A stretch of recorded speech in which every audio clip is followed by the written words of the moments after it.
Previously on Love on the Rocks. Ready to head out for a month. Range low. Range low? Oh my gosh. I have tried to climb the Grand Teton 3 other times. Am I gonna be the thing that stands in the way of doing these really amazing things? Because I can't get over this fear of failure. The next thing is the Grand Teton. It's like the most aesthetic mountain in the U.S. Tomorrow or the next day, we're going to be climbing it.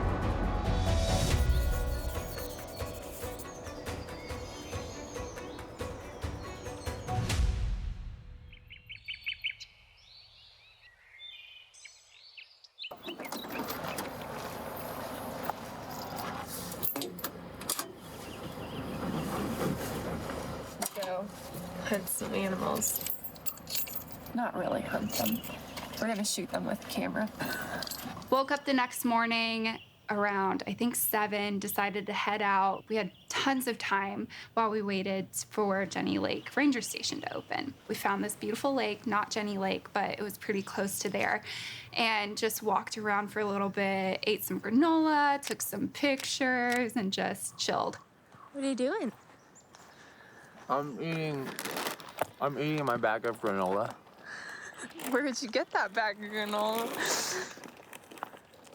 I found it. If you've never been there, you just have to go. It's like one of the most beautiful parks in the United States. It's unbelievable. This is our view for breakfast. After burning some time and eating some granola, we headed back over to the ranger station. Well, we get there and I see this line.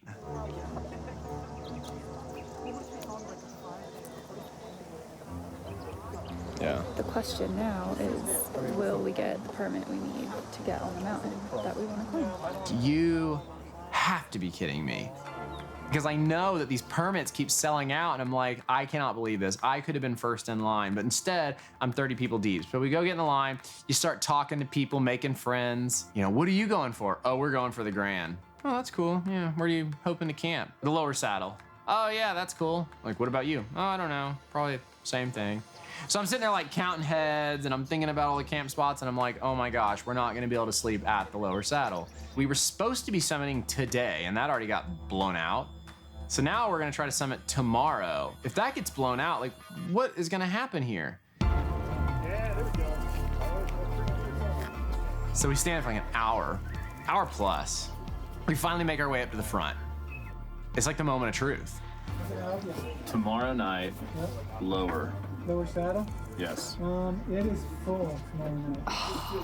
It must have just happened, didn't it? Yeah, well, no, actually, lower saddle's been full for a while. We have availability in the meadows tomorrow night. Oh my God. That's it? Yeah. The moraine? Yeah. I came in yesterday and failed, so I came in this morning too. Yeah. And I mean, you can't book anything past tomorrow night. Dear Lord. Yeah, no, it's just, this is the busiest time of year, and we're up 20% this year, visitation. Yeah. No one's going to Disneyland, they're all coming here. Yeah. What are you gonna do? And my heart sunk, because I was like, oh man, like this is what we came for, and I tried to come yesterday and it didn't work, and like this is our only option, and like we're not gonna be able to do it, and we drove here from Oklahoma. And the guy, it was so funny. I think honestly, he might have made an exception. He was like, oh, look at that. We got one left. And I was like, huh, weird. Either God just showed up or this guy's feeling a little sympathetic. I'll take either one of those two. Okay, we got the permit to the moraines. Which is not where we wanted to be. It's not the lower, but it's not the meadows. It's the next closest. Sucked. After finally securing the permit, the two can make the relaxing drive north to explore Yellowstone National Park. So we just left Jenny Lake Ranger Station and we are headed to Yellowstone to go find some animals, take pictures of waterfalls and geysers, and just have a good time. The world's first national park was born on March 1st, 1872, when Ulysses S. Grant signed the Yellowstone National Park Protection Act, which made it illegal for the 2,221,766 acres of land to ever be developed. Not only is Yellowstone the first national park, but it's also home to 10,000 hydrothermal features, half the world's active geysers, 67 different species of mammals, 285 species of birds, 290 waterfalls, and 1,000 miles of hiking. It also sits on top of one of the world's largest active volcanoes, making Yellowstone itself a supervolcano. But don't worry, it's closely monitored by scientists, so if another eruption was to occur, we should have ample notice. Every year, millions of people enter this park to enjoy all of the unique volcanic activity, free-roaming animals, and beautiful landscapes. At Yellowstone, our goal was to go on a photo scavenger hunt. And we kind of had a short list. It was like, okay, let's capture some animals, let's capture some of the big scenics, and so here we go. We made it to Yellowstone, got past the gates, and the first thing we see is this beautiful gray owl. After that, we went to the upper and lower falls, shot some photos of both of those waterfalls. The colors on the wall by the lower falls was just incredible. Then we went to Old Faithful, shot that geyser, water coming, spewing out, particles everywhere, sun going through the geyser. Yellowstone is a really, really, really remarkable space. I mean, I think everybody needs to go to Yellowstone at some point in their life. We saw a bear, a grizzly bear. He was actually eating a bison. It was kind of crazy. Next, we kept on driving. We saw 2 huge elk on the side of the road. She got super close. It was probably the coolest animal picture I've ever taken in my entire life. We went through the Hayden Valley, and Hayden Valley is really popular for seeing animals. Bison are super popular. You will see tons of buffalo in Yellowstone National Park. And then I shot some pictures of Tayler over at the very end in this hot springs area where there was steam everywhere and everything was completely whited out. The sun was so bright through the steam, and it really made for a unique background on those pictures. Overall, I would say it was a huge success. We got all the pictures that we wanted to get in Yellowstone.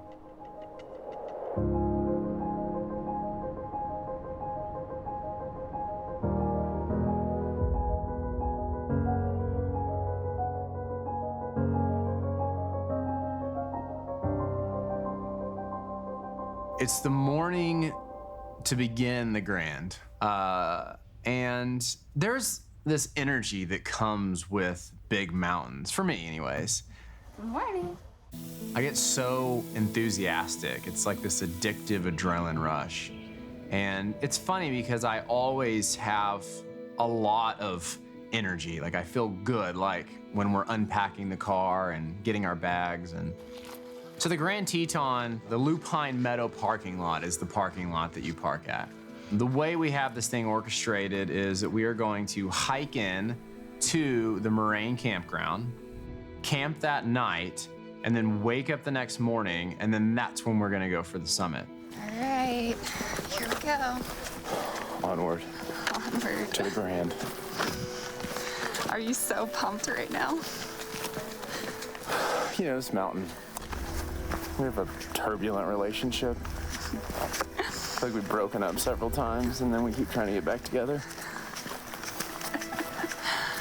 This time it will work. Hopefully. We're probably 300 feet up and half mile in.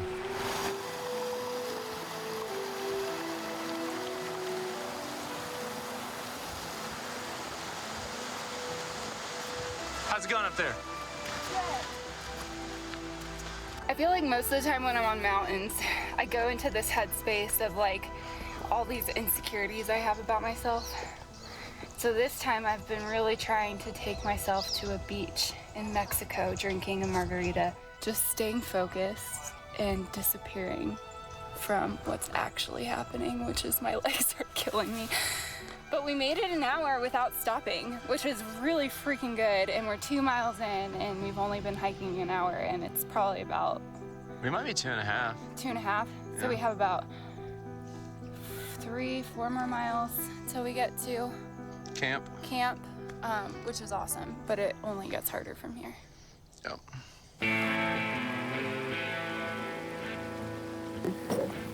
Feel good now. Let me take a breather. Feeling strong. How's it going? It's good. We're almost to our hour 2.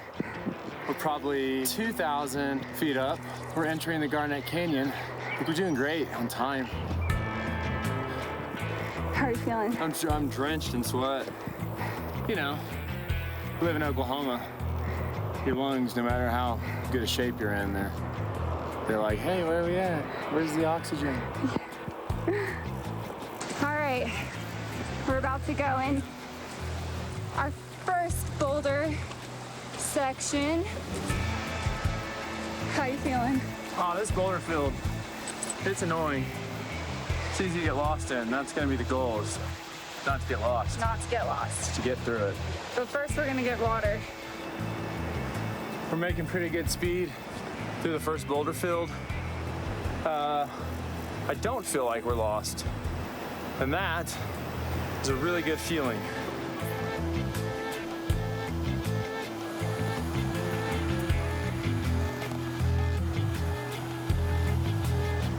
What? It's about 5.5 to 6 hours later, and we're walking into the moraines, which is where we will set up our tent. I think we're gonna hit our goal. Yeah, he said you stay on the trail. Oh, crap.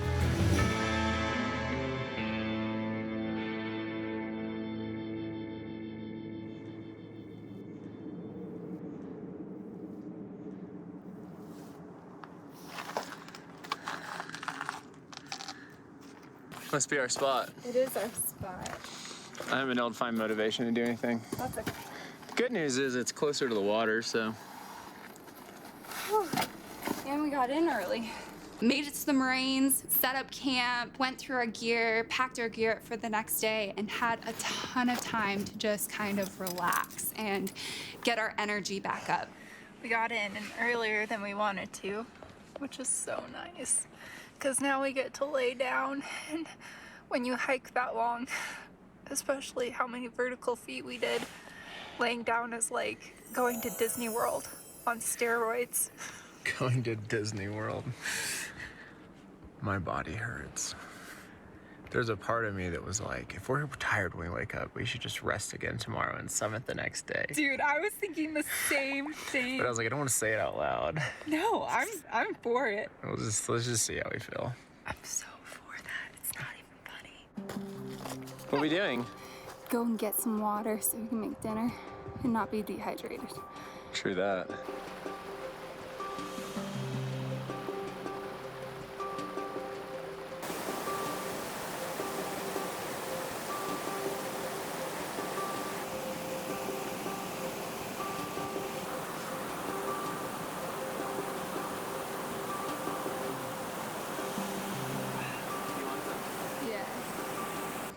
When you don't eat all day, and then you hike for 6 hours. I'm really excited for food. I'm good. I really hope that this boils. Mm-hmm. But I'm good. I have a headache. You know, mountains bring a lot of emotions.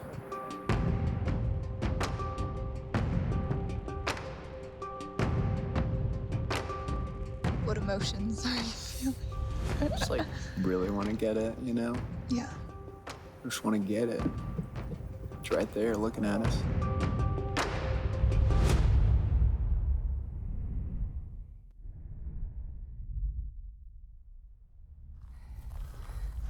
All right, what's up? Well, we're up.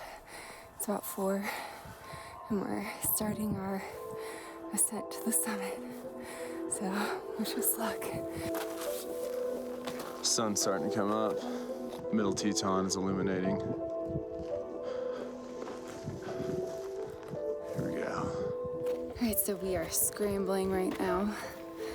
It's not that bad going up, but I just keep thinking about the downcline. And now we're trying to find the traverse.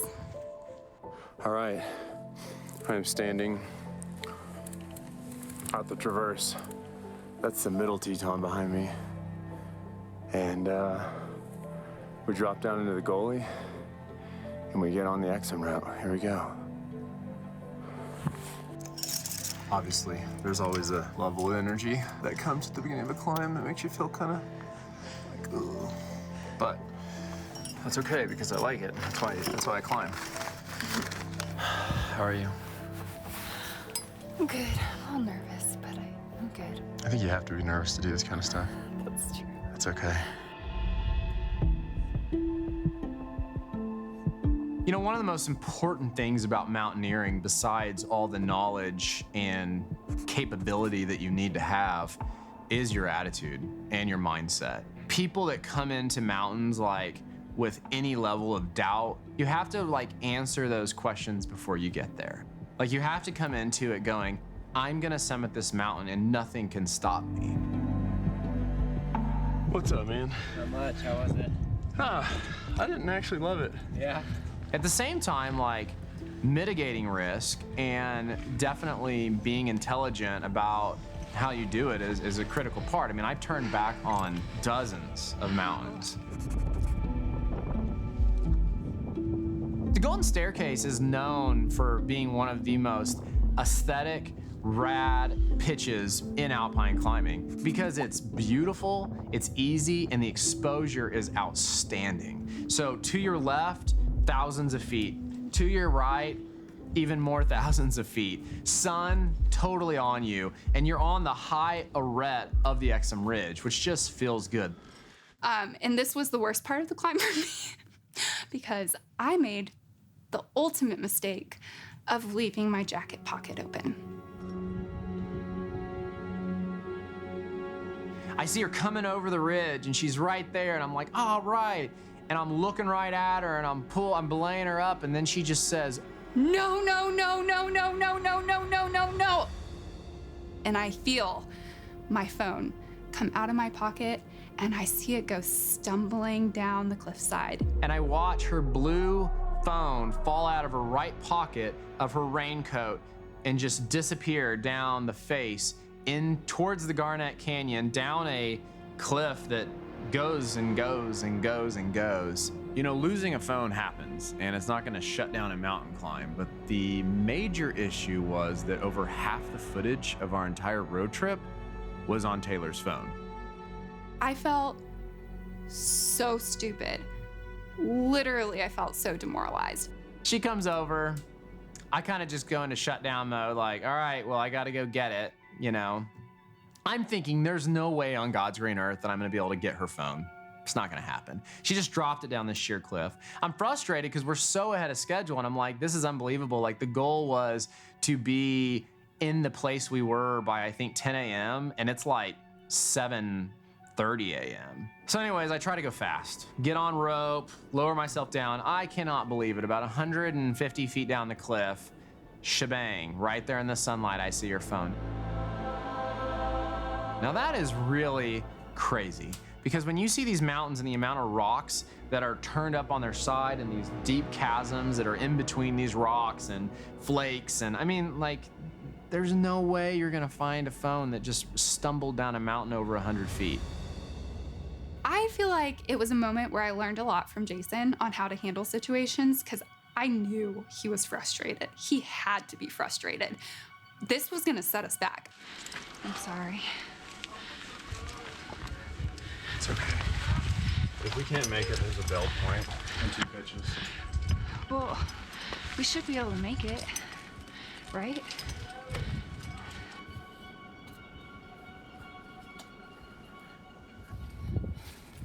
I'm like, can I just stay here? This feels safe. It's about to get worse. What? The thing about the XM Ridge is it has various options everywhere.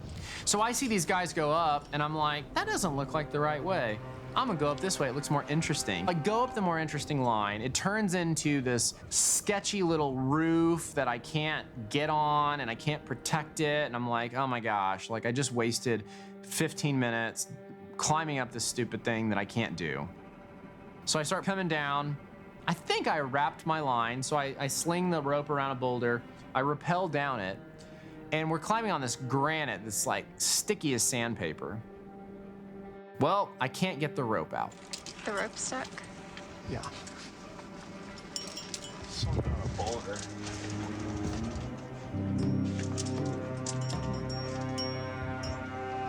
And I'm like, you've got to be kidding me. Like, that's just so frustrating because now I'm like, we're having this perfect day. Like, we are going to summit this mountain. And the phone debacle, that caused us about a 15, 20-minute slowdown. I was annoyed, her phone's shattered, but at least it's functioning. Now the rope's stuck, which means I have to climb back up there and unstick it and figure out how to get down safely, which is very challenging. That was a little frustrating. Let's go get on route and stop this nonsense. Sorry. No, you're good. Stupid. That black dike rock is like sandpaper. So the rope wouldn't. So I had to put it on quartzite, which is scary. Whatever. Oh my God.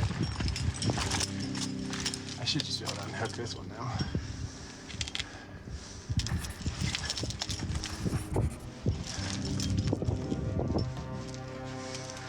It's stuck. I didn't even think it was barely gonna hold me on rappel. When I started, I believe it was around 9 a.m.-ish or 9:15, and I burned up almost an hour, and I'm just like, no, because I'm thinking in my head, like, this mountain wants to defeat me. Like, the Grand Teton does not like Jason Burks. It is not going to let him climb it. End of story, because this is try number 4, and I'm just so frustrated. I like meander. I run off path and it ruins everything. It didn't ruin everything. We're still ahead of schedule. I am trashed. And in that moment, I didn't know if we were going to make the summit. Next time on Love on the Rocks. I'm just like, all right, it's go time. Let's freaking do this thing. We have to do this thing. We have to do this thing. This man's ability to push through exhaustion and physical exhaustion and emotional exhaustion is out of this world. I get exhausted watching him sometimes. I feel like we're almost there. We have to almost be there. Why did we sign up for 3 mountains? I don't know, it made sense at the time. The majority of accidents actually happen on descent, not on ascent. You're thinking about your energy level to make sure you have the best possible chance of descending. We just heard them yelling like, rock, rock, which is pretty much the common term in climbing and mountaineering. That's what you say when you knock a rock. You ready for this?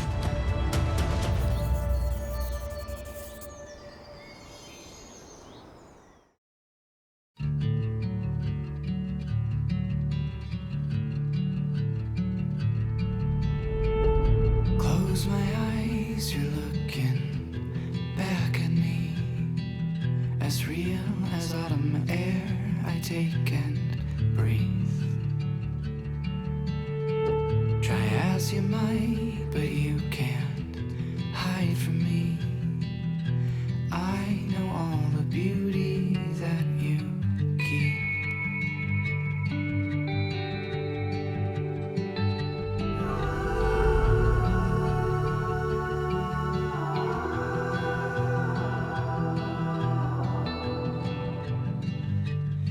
There is none more beautiful than you.